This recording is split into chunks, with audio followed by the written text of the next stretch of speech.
حضور علیہ الصلوۃ والتسلیم کا کلمہ پڑھنے والے ہیں اور حضور کی وراثت کے اگر حقدار اپنے آپ کو کہتے ہیں اور حضور کی سنت پر عمل کرنے کا دعویٰ کہیں نہ کہیں اگر آپ کے اوپر ہے تو یاد رکھو صرف میٹھا کھانا سنت نہیں ہے، جمعہ کے دن غسل کر لینا سنت نہیں ہے، آنکھوں میں سرما لگا لینا سنت نہیں ہے، عطر لگا لینا سنت نہیں ہے، دائیں طرف سے کھانا سنت نہیں ہے، بلکہ سنت یہ بھی ہے کہ اپنے ماتحتوں سے بھی اچھا سلوک کیا جائے، اپنے نوکروں کے ساتھ بھی اچھا رویہ اختیار کیا جائے۔ نحمده ونصلي على رسوله الكريم اما بعد فاعوذ بالله من الشيطان الرجيم بسم الله الرحمن الرحيم فبما رحمة من الله لنت لهم ولو كنت فظا غليظ القلب لانفضوا من حولك فاعف عنهم واستغفر لهم وشاورهم في الأمر صدق الله العظيم وصدق رسوله النبي الأمين المكين الكريم قال الله تبارك وتعالى في شان حبيبه الكريم أعوذ بالله من الشيطان الرجيم إن الله وملائكته يصلون على النبي يا أيها الذين آمنوا صلوا عليه وسلموا تسليما اللهم صل على سيدنا محمد وعلى آل سيدنا محمد بعدد كل معلوم لك صلی اللہ علی النبی الأمی وآلہ صلی اللہ تعالی علیہ وآلہ وسلم۔ سلام یامنا کے لعل محبوب سبحانی، سلام فخر موجودات فخر نوع انسانی، سلام ذل رحمانی، سلام نور یزدانی، تیرا نقش قدم ہے زندگی کی لوح پیشانی، اور تیرے آنے سے رونق آ گئی گلزار ہستی میں، شریک حال قسمت ہو گیا پھر فضل ربانی۔ اور جناب الطاف حسین حالی کہتے ہیں اسی کے دم قدم سے اس جہاں میں زندگی آئی کہ لفظ کن کے معنی کا بنا وہ علت غائی، مشیت نے جسے پیدا کیا بہر شناسائی، زمین و آسمان نے جس کے نور سے ضیا پائی، وہ انسان جس پر شان آدمیت ناز کرتی ہے، امین حق نما ایسا امانت ناز کرتی ہے۔ ہمارے آپ کے اور ساری کائنات کے آقا رحمت عالم نور مجسم سید عالم صلی اللہ تعالی علیہ وآلہ وسلم کی ذات بابرکات ہر اعتبار سے ہمارے لیے نمونہ ہے۔ آج کی اس محفل میں آپ کے اخلاق و عادات کے حوالے سے کچھ عرض کرنے کی سعادت حاصل کروں گا۔ اخلاق و عادات حضور علیہ السلام کی سیرت اور اخلاق و عادات پر بار بار گفتگو کرنا اور بار بار اس کا ذکر کرنا اور بار بار اسے سننا پڑھنا اور اپنے دل میں اتارنا وقت کا اہم ترین تقاضا ہے، کیونکہ ہم اپنے اخلاقیات کے بنیاد پر ہی، برے اخلاق کی ہی بنا پر ہم قار مذلت اور پستی کے دہانے پر پہنچے ہوئے ہیں، ورنہ حقیقتاً ہمارے اخلاق اگر درست ہوتے تو یہ اتنے برے دن ہمیں شاید دیکھنا نہیں پڑتا۔ بہرحال اللہ تبارک و تعالی نے آپ کو بڑی عظمت و شان عطا فرمائی ہر اینگل اور ہر زاویے سے، لیکن اخلاق کے اعتبار سے یہ بڑی پیاری روایت کتب حدیث میں ہے کہ حضرت عائشہ صدیقہ رضی اللہ تعالی عنہا سے کسی صحابی نے پوچھا کہ ام المومنین حضور علیہ الصلوۃ والتسلیم کے اخلاق کیسے سے ہیں، حضور کے اخلاق کے بارے میں بتائیں۔ تو آپ نے فرمایا کان خلقہ القرآن، کیا تم نے قرآن نہیں پڑھا تھا؟ حضور کے اخلاق کو اگر دیکھنا ہو تو قرآن کریم کا مطالعہ کرو، قرآن ہی حضور علیہ الصلوۃ والتسلیم کا اخلاق ہے۔ حضرت عروہ بن زبیر رضی اللہ تعالی عنہ فرماتے ہیں کہ حضور علیہ السلام سے بڑھ کر کسی کا اخلاق بہتر نہ تھا۔ جب بھی آپ کا کوئی صحابی یا گھر کا فرد آپ کو بلاتا تو آپ فرماتے لبیک میں حاضر ہوں۔ یہ لبیک کا جملہ یاد رکھیں، عربی میں بڑے ادب کے لیے استعمال ہوتا ہے۔ یہ لبیک کا جملہ ایسا ویسا نہیں ہے، یہی وجہ ہے کہ حجاج کرام جب حج کے لیے روانہ ہونے والے ہوتے ہیں تو روانگی کی تیاری ابھی چل رہی ہے، اور پھر ان کو سکھا دیا جاتا ہے کہ دیکھو وہاں لبیک لبیک کا ذکر کرتے رہنا، لبیک اللہم لبیک، لبیک اللہم لبیک، اے اللہ میں حاضر ہوں، اے اللہ میں حاضر ہوں۔ یہ وجہ ہے کہ دینی درسگاہوں میں جو حاضری لی جاتی ہے، اٹینڈنس لیا جاتا ہے، تو اس میں بچوں کو سکھایا جاتا ہے کہ وہ جواب میں کہیں کہ لبیک لبیک فلاں لبیک۔ تو یہ ادب کا طریقہ، نہایت ادب و احترام کا یہ لفظ ہے، لبیک میں حاضر ہوں۔ حضور علیہ الصلوۃ والتسلیم کو دیکھیں، فرماتے ہیں حضرت عروہ بن زبیر کہ جب بھی کوئی صحابی یا گھر کا کوئی عام فرد بھی آپ کو بلاتا تو کسی ایسے ویسے جملے میں جواب نہیں دیتے، بلکہ جواب میں کہتے ہیں لبیک میں حاضر ہوں، لبیک میں حاضر ہوں۔ اسی لیے اللہ نے فرمایا انک لعلی خلق عظیم، اے محبوب آپ اخلاق کے بلندیوں پر فائز ہیں، آپ اس مقام پر، اخلاق کی اس بلندی پر اور اس عروج پر آپ فائز ہیں کہ اس سے اوپر کسی اخلاق کا تصور ہی نہیں کیا جا سکتا ہے۔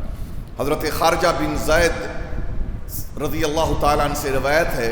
فرماتے ہیں کہ کچھ لوگ میرے والد حضرت زید بن ثابت، حضرت حسان بن ثابت کے یہ بھائی ہیں، حسان بن ثابت کا نام بڑا مشہور ہے، یہ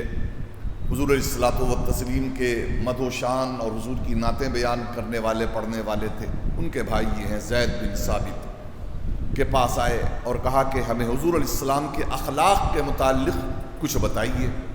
آپ نے فرمایا کہ میں حضور علیہ السلام کا پڑوسی تھا، جب بھی آپ پر وحی اترتی آپ مجھے بلاتے، میں حاضر ہوتا اور وحی لکھ لیا کرتا، اور جب ہم آپ سے دنیا کی بات کرتے آپ بھی دنیا کی بات کرتے، اگر ہم آخرت کی بات کرتے تو آپ بھی آخرت کا ذکر چھیڑ دیتے، اگر کھانے کا ذکر چلتا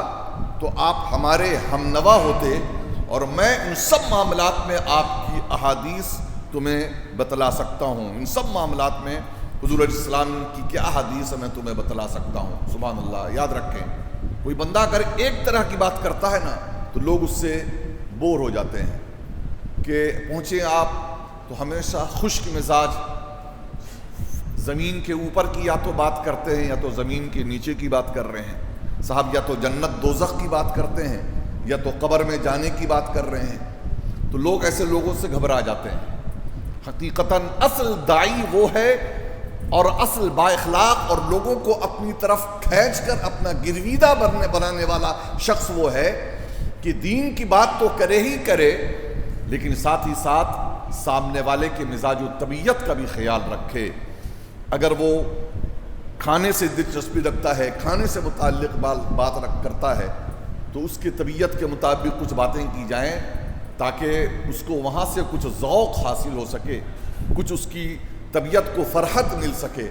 اسی طریقے سے وہ تاریخ کے بارے میں جاننا چاہتا ہے، وہ جغرافیہ کے بارے میں جاننا چاہتا ہے، وہ لوگوں کے بارے میں جاننا چاہتا ہے۔ الغرض حضور علیہ الصلوۃ والتسلیم کے پاس آنے والا شخص جس بارے میں چاہتا تھا بات کرتا تھا، اور حضور علیہ الصلوۃ والتسلیم اسی انداز میں، اسی موضوع پر اور اسی ٹاپک پر اس سے گفتگو کیا کرتے تھے۔ یہ نہیں کہ نہیں یہ سب باتیں ہم سے مت کیا کرو، یہ دنیا داری کی باتیں ہیں، اسے رہنے دو،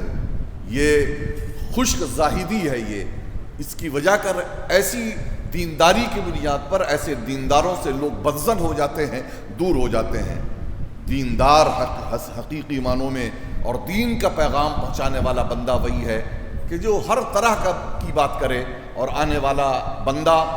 کھلے انداز میں آ کر کے اس کے پاس بیٹھ سکے اور اس سے جو گفتگو کر سکے اور ہم کلام ہو سکے۔ اور یہ خصوصیت حضور علیہ الصلوۃ والتسلیم کی ذات بابرکات میں تھی۔ حضرت انس رضی اللہ تعالی عنہ کہ جن کے بارے میں اکثر بیان کرتا ہوں کہ یہ حضور علیہ الصلوۃ والتسلیم کے خادم خاص تھے، ان کی والدہ حضرت ام سلیم نے صرف 10 سال کی عمر میں حضور کی خدمت میں انہیں لا کر ڈال دیا تھا۔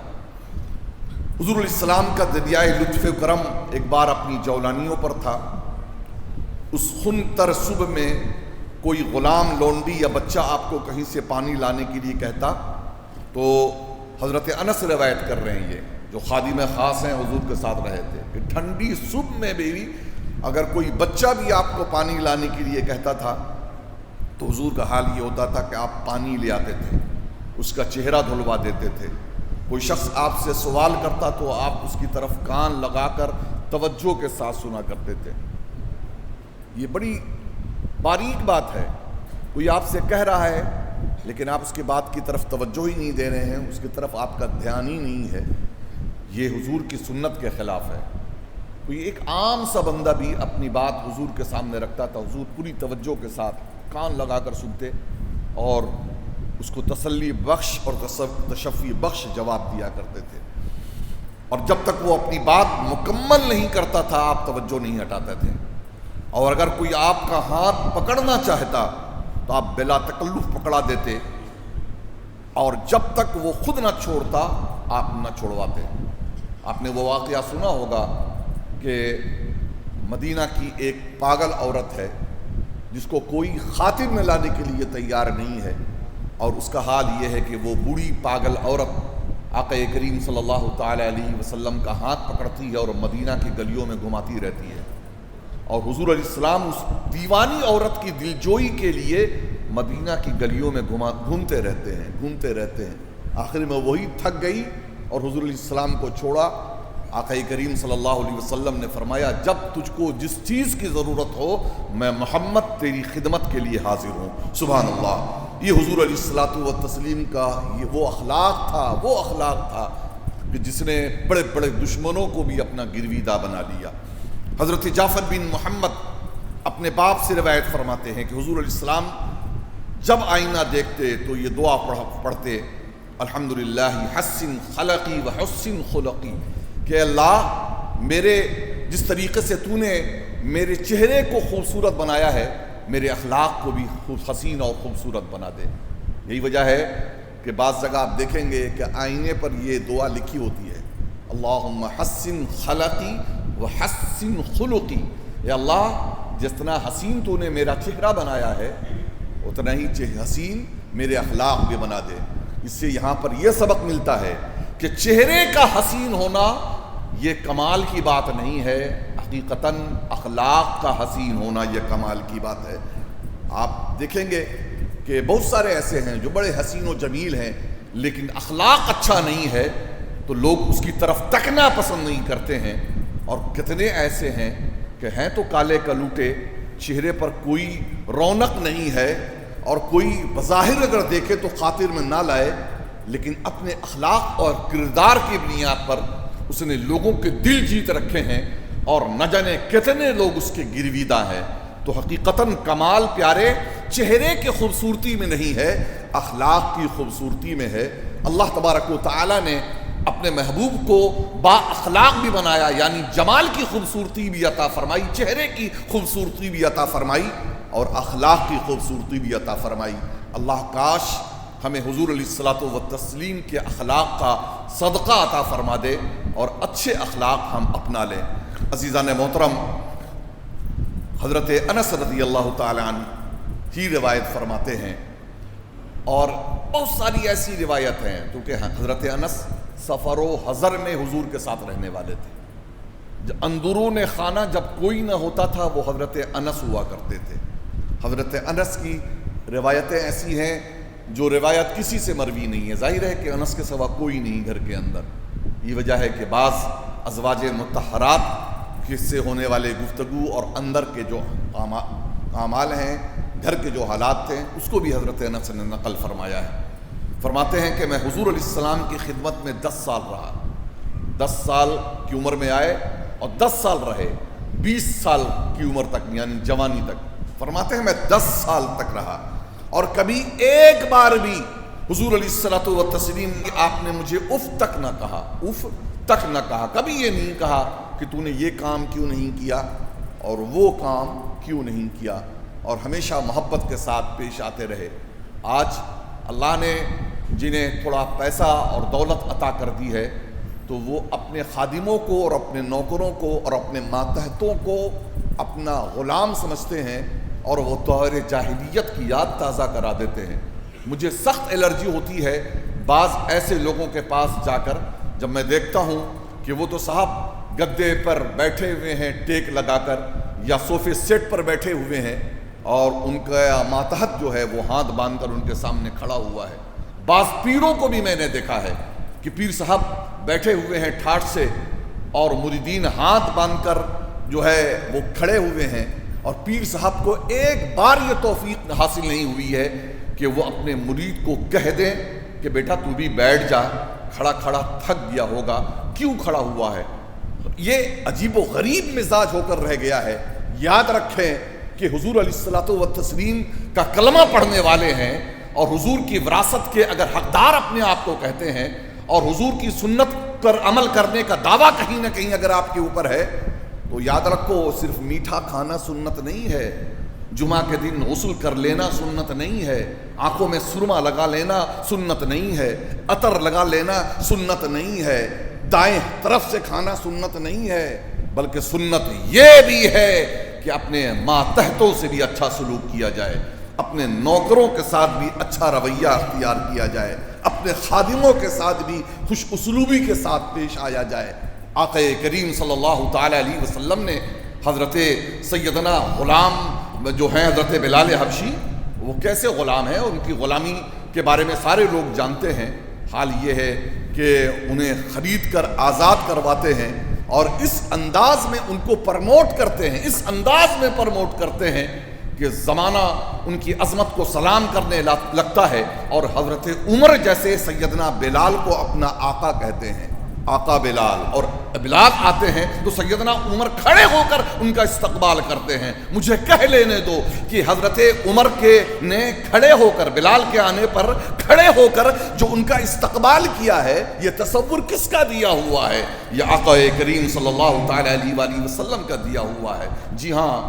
وہ فتح ہوا ہے، وہ نا مکہ فتح ہوا، اور مکہ فتح ہونے کے بعد اب جب بتوں سے صاف کر دیا گیا ہے تو اذان دینے کی باری ہے، اور سبوں کی تمنا ہے کہ اذان ہم دیں، سبوں کی تمنا ہے کہ اذان ہم دیں، اور سارے صحابی آگے آ رہے ہیں۔ بڑا یہ اعزاز کی بات تھی کہ کھڑے ہو کر کعبے میں پہلی اذان دینی ہے۔ تو اب حضرت بلال آئے، حضور علیہ السلام نے کہا بلال کعبے کی طرف منہ کر کے یہاں اذان نہیں دینی ہے، اب تجھے اذان دینی ہے تو کعبے کی چھت کے اوپر چڑھ کر اذان دینی ہے۔ یہ کعبے کے چھت کے اوپر حضرت بلال کو کیوں چڑھایا جا رہا ہے؟ اس میں نقطہ آخر کیا ہے؟ نقطہ یہی ہے کہ اے زمانے والوں، وہ لوگ جو تھے جو حسب و نسب پر اپنے ناز کرتے تھے، اور کالوں کو، غلاموں کو، دوسرے اجمیوں کو ذلیل اور حقیر سمجھا کرتے تھے، ایسے تمام مشرکین مکہ اور تمام قبائل قریش تک حضور علیہ الصلوۃ والتسلیم یہ پیغام پہنچا رہے تھے کہ یہ تمام چیزوں کو آج میں نے ختم کر دیا ہے۔ ہمارے یہاں اسلام میں کوئی نہ کوئی برتر ہے، نہ کوئی ادنا ہے، نہ کوئی اعلیٰ ہے۔ ہاں اعلیٰ ہے تو وہ ہے کہ جس کا تقویٰ ہے، جو متقی ہے، جو پرہیزگار ہے۔ یا ایھا الناس انا خلقناکم من ذکر و انثی وجعلناکم شعوبا وقبائل لتعارفوا ان اکرمکم عند اللہ اتقاکم۔ کعبے کی چھت پر حضرت بلال کھڑے ہوئے، اب پریشان ہیں کہ جہاں ہوتے تھے تو کعبے کی طرف منہ کر کے اذان دیتے تھے، بدر میں کعبے کی طرف منہ، خندق میں کعبے کی طرف منہ، مدینہ میں کعبے کی طرف منہ، اب منہ کریں تو کدھر کریں؟ حضور سے کہا یا رسول اللہ منہ کس طرف کیا جائے، کس طرف منہ کر کے اذان دیا جائے؟ حضور مسکرائے، کہنے لگے بلال جس نے تجھے کعبے کی چھت پر چڑھایا ہے اس کی طرف منہ کر اور اپنے رب کی ہوا پکار لے، اب اذان دے دے۔ چنانچہ کعبے کی چھت پر چڑھ کر حضرت بلال کا اذان دینا وہ ان مشرکین مکہ کے لیے بہت بڑا پیغام تھا جو انسان کو انسان سمجھنے کے لیے بھی تیار نہیں تھے۔ یہی وجہ ہے کہ میں اکثر کہا کرتا ہوں کہ حضور علیہ الصلوۃ والتسلیم کی ذات کو پڑھنے والے اپنوں نے نہیں غیروں نے بھی تسلیم کیا ہے کہ 15 اگست اگر ہندوستان کی آزادی کی تاریخ ہے تو 12 ربیع الاول انسان کی آزادی کی تاریخ ہے۔ انسانیت کو آزادی آقا کریم صلی اللہ تعالی علیہ وسلم نے اپنے کردار و عمل سے اور اپنے اخلاق سے حضور علیہ السلام نے دلوائی ہے۔ چنانچہ حضرت بلال کو یہ مقام و مرتبہ حضور علیہ السلام کا عطا کردہ ہے۔ بہرحال اور آگے آئیے، حضرت انس کا واقعہ پیچھے گزر چکا۔ آپ فرماتے ہیں کہ حضور علیہ السلام سب سے اچھی عادت و اخلاق والے تھے۔ ایک مرتبہ آپ نے مجھ سے کسی کام کے لیے بھیجا، بچپنے کی وجہ کر میں نے کہہ دیا کہ خدا کی قسم میں نہیں جاؤں گا، لاؤبالی پن کا کہہ دیا کہ میں نہیں جاؤں گا، تو مگر دل میں تھا کہ ضرور جاؤں گا، دل میں تھا کہ ضرور جاؤں گا، کیونکہ حضور علیہ السلام کا حکم تھا۔ میں وہاں سے نکلا تو بچوں کے ساتھ کھیلنے لگا، اچانک حضور علیہ السلام میرے پیچھے سے آ کر میری گردن انہوں نے پکڑ لی۔ کھیل سے پکڑتے ہیں بچوں کا، گردن آ کر حضور نے پکڑ لی۔ میں نے آپ کی طرف دیکھا تو آپ نے مسکرا کر فرمایا پیارے انس کے بجائے فرمایا اے انیس۔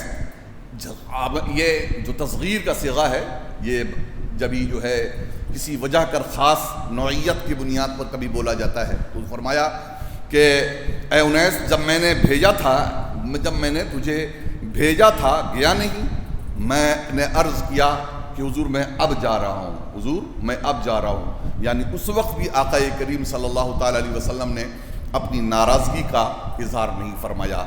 یہ شان تو ان کی یہ تھی کہ کوئی گالیاں بھی دیتا تھا تو حضور دعائیں دیا کرتے تھے۔ سوچو جو صحیح کہ بڑے بڑے با اخلاق بندوں کا حال دنیا میں پیش کریں کہ بہت با اخلاق ہے، بہت با اخلاق ہے، لیکن دنیا میں رسول گرامی صلی اللہ تعالیٰ علیہ وسلم کے علاوہ بھی کوئی شخصیت ایسی ہے جو سامنے کھڑے ہو کر آپ کو گالی دے؟ ہے جگرا کسی کے پاس جو جواب میں وہ گالی دے دے اور اس کے چہرے کے اوپر کسی طریقے کا غصہ بھی ظاہر نہ ہو؟ جب احد کی لڑائی میں آپ کے دانت مبارک شہید ہو گئے، سر مبارک زخمی ہو گیا، تو صحابہ کو بہت دکھ ہوا۔ انہوں نے عرض کیا کہ حضور ان کے خلاف بد دعائیں فرمائے۔ حضور نے فرمایا کہ اللہ نے مجھے داعی اور رحمت بنا کر بھیجا ہے، زحمت بنا کر نہیں بھیجا، اور میری قوم کو ہدایت دے۔ پھر اس کے بعد انہوں نے وہ دعا کی اللہم اہدی قومی فإنہم لا یعلمون۔ طائف میں بھی حضور علیہ السلام نے یہی دعا کی تھی اللہم اہدی قومی فإنہم یعلمون، کہ میں جو ہوں ہادی بنا کر اور داعی بنا کر بھیجا گیا ہوں، رحمت بنا کر بھیجا گیا ہوں، زحمت بنا کر نہیں بھیجا گیا ہوں۔ طائف والوں کے لیے بھی بد دعائیں نہیں کی، دعا کی، اور یہاں احد والوں کے لیے بھی بد دعا نہیں کی، دعائیں کی ہیں۔ سچ کہا کہنے والے نے، حفیظ جالندھری کا غالباً یہ شعر ہے کہ سلام اس پر کہ جس نے خون کے پیاسوں کو قبائیں دیں، سلام اس پر کہ جس نے خون کے پیاسوں کو قبائیں دیں، سلام اس پر کہ جس نے گالیاں سن کر دعائیں دیں۔ یہ حضور علیہ السلام کی عظمت و شان۔ حضور کے جود و سخا کے حوالے سے بھی چند باتیں سماعت کر لے۔ حضور علیہ السلام سب سے سخی تھے، اور یہ سب چیزیں جو ہیں اخلاق کے زمرے میں ہیں۔ یاد رکھیں، اخلاق صرف یہ نہیں ہے کہ سامنے والے کو آپ مسکرا کر سلام کر لیں یا مسکرا کر سلام کا جواب دے دیں، بلکہ اخلاق کا دائرہ بڑا وسیع تر ہے۔ یہ جود و سخا بھی اسی اخلاق کے دائرے میں آتا ہے۔ حضور علیہ السلام سے زیادہ سخی اور آپ کی سخاوت رمضان شریف میں اور زیادہ بڑھ جایا کرتی تھی۔ جب جبریل امین آپ کے پاس حاضر ہوتے تو آپ کی سخاوت تیز ہوا سے بھی تیز ہوتی تھی۔ آپ صلی اللہ علیہ وسلم نے ایک مرتبہ ایک آدمی کو 100 اونٹ عطا کیے اور صفوان کو 300 اونٹ دیے، اور آپ کا یہ خلق کریمانہ کو کوئی نئی بات نہیں تھی، بلکہ بعثت سے پہلے بھی آپ کی یہی عادت مبارکہ تھی۔ اسی وجہ کر ورقہ بن نوفل نے آپ کی بڑی شان بیان کی ہے کہ آپ تو کمزوروں کا بوجھ اٹھاتے ہیں، معذوروں کے اخراجات اور برداشت کرتے ہیں۔ آپ کی دریا دلی کا یہ ادنا سا کرشمہ تھا کہ آپ نے حوازن قبیلے کے 6000 قیدیوں کو واپس کر دیا، اور حضرت عباس کو اتنا سونا دیا کہ وہ اٹھا نہ سکے، اور آپ کی خدمت میں 90,000 درہم لائے گئے، انہیں ایک چٹائی پر ڈھیر کر دیا، پھر آپ تشریف لائے اور سارے بانٹ دیے، کسی کو خالی واپس نہ کیا۔ ایک شخص بعد میں حاضر ہوا اور سوال کیا تو آپ نے فرمایا کہ اب تو ختم ہو گیا، اب تم ایسا کرو کہ جو چاہیے میرے نام پر ادھار لے لو، میں اسے رقم دے دوں گا۔ حضرت عمر نے عرض کیا، حضرت عمر نے جب سنا تو دیکھا کہ حضور کو زحمت میں یہ بندہ ڈالتا ہے، تو فرمایا اللہ نے آپ کو اتنی تکلیف بھی نہیں دی کہ پاس نہ ہو تو ادھار لے لیں۔